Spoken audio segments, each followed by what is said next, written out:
The hidden driver of the Southwest Florida real estate market. This is Jeff Dumbrell. I'm the director of the Southwest Florida Real Estate Association and the broker of Steelbridge Realty, here to share some knowledge with you.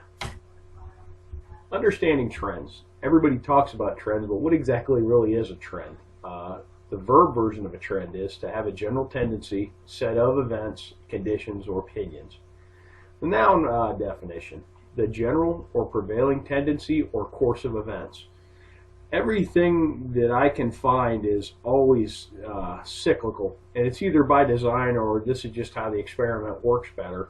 But I mean, hurricane season, economic cycles, housing cycles, demographics particularly is very cyclical based upon the events that drive them.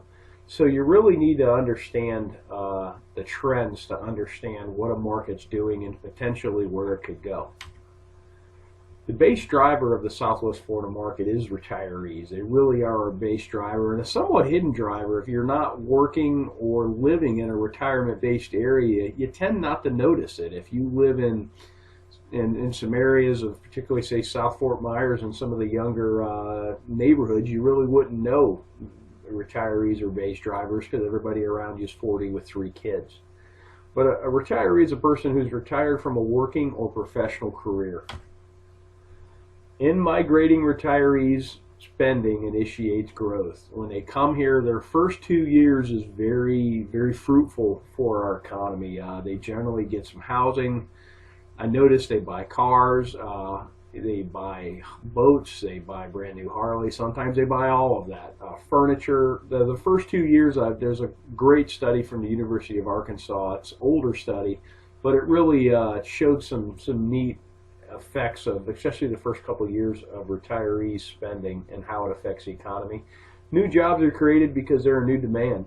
The neat part about the demand is most of the capital they bring from outside the market. So particularly if they're not working and retired, they literally just bleed money into our economy. And then some households, they build new houses. Some of them rent, some of them purchase, all of which creates jobs and income. How do you check this? Well, the U.S. Census. It's an official enumeration of population. They've been doing it for a very long time. One particularly useful set of data is the count of live births. They have a lot of data sets, and if you've never been to the census page, you can download most anything there with the click of a button. It goes right into Excel, and you can work with it. And this is how you can project and extrapolate current and previous retiree trends. How do we know this to be valid? Through analysis, it's been determined that 62 years of age appears to be the age to trend. I have trended ages 55 all the way to ages 70 against our sales counts. 62 is really the age to look at. The simple math always sheds the most illuminated path. Okay, our market crashed in 2005 to 2007. If you go back 62 years, that's 43 through 45, World War II caused a large drop in the U.S. birth rate.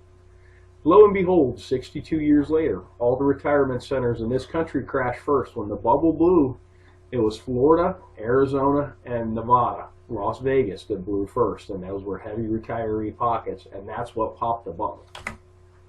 Take a look at the last cycle. Here's our sales counts, and here's the live births. Charted against one another. Now bear in mind, when the market blew up, everybody pulled back, but what's neat is when the market started to tick up again, it perfectly coincides with the retirees. March of 2008 was the first time we had a year-over-year sales increase in sales counts, and that perfectly correlates with the beginning of the baby boomers. Notes on the last cycle. You really have to understand the last cycle initially formed out of growth from retirees and then turned into a full-blown leverage-induced mania from 2004 to 2006. So what do these trends project about 2016? Well, we're going to talk about that at Real Estate Roadmap 2016. It's going to be October the 20th, Tuesday, 5 to 7:30. Make sure you get there at 5. We're doing a really neat speed networking where you're going to get the opportunity to meet everybody in that room, because I know about you guys, but when I go to a networking event, I generally talk to 3 or 4 people, mainly because it takes me 20 minutes to say hi, but you'll leave these events and you wish you could have met more people and made more contacts. And speed networking, this should be a great vehicle to do that. It's at the marina at Edison Ford. And there's a link to this below this video if you have any questions. Thanks for watching. I hope this information is useful to you, and make it a great day.